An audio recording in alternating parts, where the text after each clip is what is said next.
Bonsoir Mélina Robert-Michon. Bonsoir. Merci d'être avec nous sur BFM Lyon. Vous lancez cette semaine votre 7e campagne olympique. Sydney, Athènes, Pékin, Londres, Rio, Tokyo et donc Paris pour terminer dans 443 jours très exactement. L'histoire ne pouvait se terminer qu'en France finalement. Oui, forcément, c'est une opportunité. Peu d'athlètes ont cette chance ou auront à des Jeux Olympiques à la maison.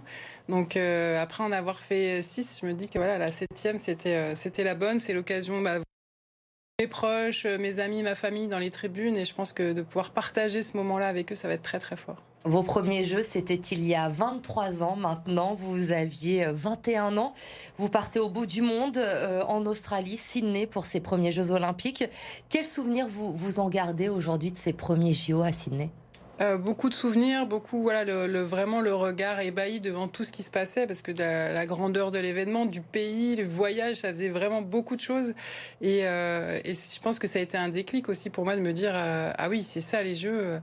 Ouais, mais c'est ça en fait que je veux faire et je veux y retourner et je veux pouvoir aller chercher des médailles comme les autres que j'ai pu regarder en direct. Je pense que ça a été le début vraiment de me dire c'est ce que je veux faire et ça a été vraiment un déclic pour moi. Et je crois qu'il y a eu un moment particulier, au moment des qualifs, 100 000 personnes dans le stade. Vous ratez, vous entendez des hauts partout dans le stade. Et là, c'est un moment un peu compliqué à gérer pour la jeune athlète que vous êtes. Oui, c'est vrai que c'était la première fois que je lançais dans un stade qui était complètement plein. Et voilà, de sentir que ces 100 000 personnes avaient regardé, suivi ce que je faisais, ça m'a mis vraiment une pression assez terrible dont j'ai eu du mal à me remettre. Ah, ensuite, il y a eu Athènes, puis Pékin. À Pékin, quand vous y allez, vous êtes devenue maman. Vous terminez à la 5e place de ces Jeux.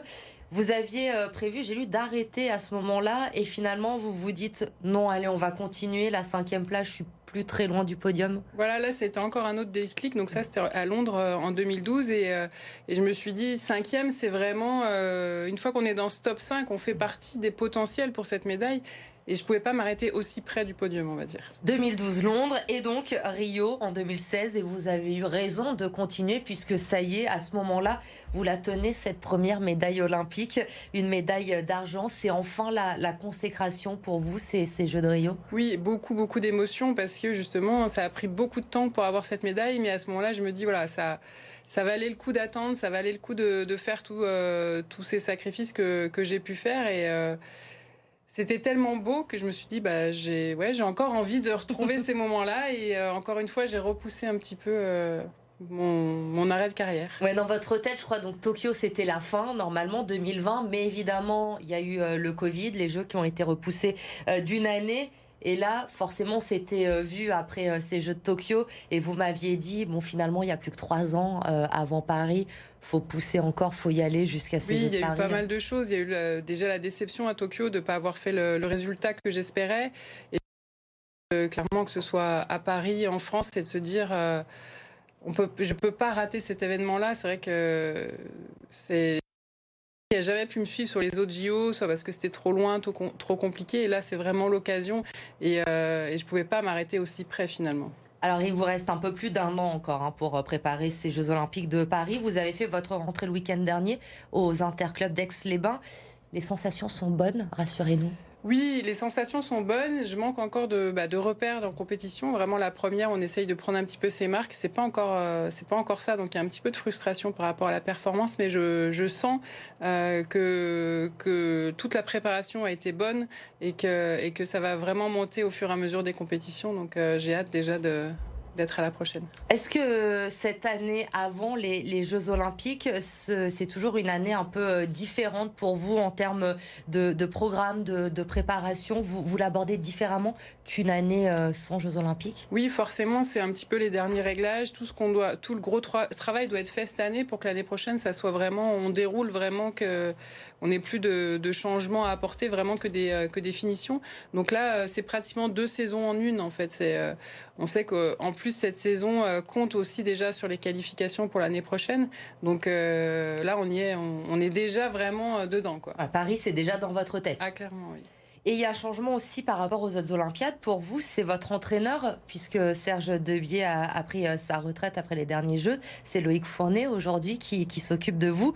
Il a fallu aussi prendre ses marques. Ça a dû être un sacré changement aussi dans votre quotidien de changer d'entraîneur. Oui, justement, la saison dernière, ça a été un gros changement et la saison a été vraiment consacrée pratiquement à cette nouvelle mise en place, cette nouvelle organisation, à ce nouveau fonctionnement. Il fallait qu'on s'apprivoise un petit peu. Alors c'est mon compagnon, il fallait aussi qu'on trouve cette manière de fonctionner. Le bon équilibre entre vie pro et vie perso. Vie perso et vie professionnelle. Donc là, tout ça pareil, c'est en place et cette année, on sent déjà qu'on avance plus vite, qu'on avance mieux et c'est de très bon augure pour la suite. Avec évidemment cette montée en puissance jusqu'à l'été, avec les rendez-vous importants, il y a les France à Albi, les mondiaux de Budapest, ce sera fin août. Vous allez faire aussi quelques étapes de Diamond League cette saison? Oui, on a notamment à Paris la Diamond League qui sera le 9 juin.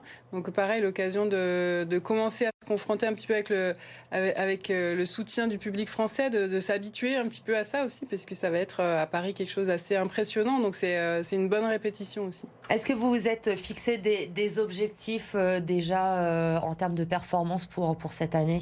Oui, j'aimerais bien. L'année dernière, je suis retournée dans le top 10 mondial. Cette année, ça serait de continuer à remonter un petit peu dans la hiérarchie, de retrouver un top 5. Parce que voilà, on sait qu'une fois qu'on est dans le top 5, c'est les 5 potentiels qui jouent pour la médaille. Donc retrouver ce top 5-là pour continuer à progresser jusqu'à Paris. Comment vous appréhendez? Je sais que c'est loin, c'est dans un an, un peu plus d'un an maintenant, ces Jeux Olympiques, mais évidemment, vous nous disiez, c'est déjà dans votre tête. Ce seront vos derniers Jeux Olympiques. Les premiers, vous aviez 21 ans, on l'a dit tout à l'heure. Comment vous appréhendez déjà ce moment-là, ces derniers Jeux Olympiques dans votre carrière? Finalement, j'en suis arrivée à me dire que je ne sais pas si ça sera les derniers, parce qu'à chaque fois que je me suis dit que c'était les derniers, j'ai continué. Donc, du coup, je l'aborde un peu de cette manière, de me dire on verra, et je me mets pas de pression supplémentaire par rapport à ça, sachant que de toute façon, il y aura au moins une saison supplémentaire en 2025 pour avoir justement finir sur une année qui est pas... Les années olympiques sont toujours des années compliquées, des années qui sont dures en termes de préparation. Donc, il y aura toujours au moins une année en plus, justement pour pas me dire que le jour de Paris... Ce sera pas la fin pour ces Jeux de Paris. J'ai pas envie de finir vraiment là-bas, de pouvoir encore savourer une saison. Donc, et je me dis, on verra. Et après, s'il y a déjà une année de plus, vous allez me dire comme après Tokyo, finalement, il n'y a plus que 3 ans jusqu'en 2028. Pourquoi pas faire les prochains Jeux Olympiques? C'est pour ça que je dis plus rien. Je dis plus que c'est la fin, parce qu'à chaque fois que j'ai dit ça s'est jamais fini. Est-ce que vous pensez tout de même déjà à l'après, à ce qu'il se passera, quand ce sera vraiment la fin, à ce que vous avez envie de faire après cette carrière? Oui, forcément, c'est des choses auxquelles je pense, mais pour l'instant, le sport régit tellement toute ma vie que forcément les envies seront aussi différentes au moment où je vais arrêter. Mais en tout cas, j'étudie plein de pistes, je mets plein de choses dans un coin de ma tête et que je reprendrai une fois que tout ça sera fini. Des dizaines et des dizaines d'années à s'entraîner. C'est un programme, évidemment, c'est énormément de concessions. C'est tous les jours, c'est très chargé. Vous avez encore la foi, j'ai envie de dire, tous les matins de vous lever, d'aller à l'entraînement. Il n'y a pas des moments où vous vous dites quand même... ce serait bien quand même de profiter un peu des enfants, d'être à la maison, d'arrêter ce rythme-là qui est un peu fou. Oui, forcément, il y a des moments qui sont durs, comme dans la carrière de tout athlète, mais je m'estime chanceuse et heureuse de pouvoir vivre aussi de ma passion, de faire ce qui me plaît. Je sais, en plus, c'est un peu particulier quand on est sportif de haut niveau, on fait le métier de nos rêves, mais on sait qu'on ne pourra pas le faire toute notre vie. Donc je pense que du coup, il y a une approche un petit peu différente, et en tout cas, moi, je suis dans cet état d'esprit de me dire, je profite de tout ça parce que je sais que ça sera bientôt fini, et après, ça m'empêche pas non plus de pouvoir savourer du temps avec mes filles. C'est des compromis que je fais. Il y a des moments où je suis plus disponible et d'autres un petit peu moins, mais elles font clairement partie de cette aventure. J'essaye de les emmener au maximum avec moi, de vivre tout ça avec elles aussi pour justement avoir quand même tous ces bons moments. Et donc cet objectif en tête, 443 jours de patience encore avant ces Jeux Olympiques de Paris. On vous suivra évidemment et notamment sur cette saison importante de préparation. Merci beaucoup Mélina d'avoir été notre invitée ce soir sur le plateau de BFM Lyon.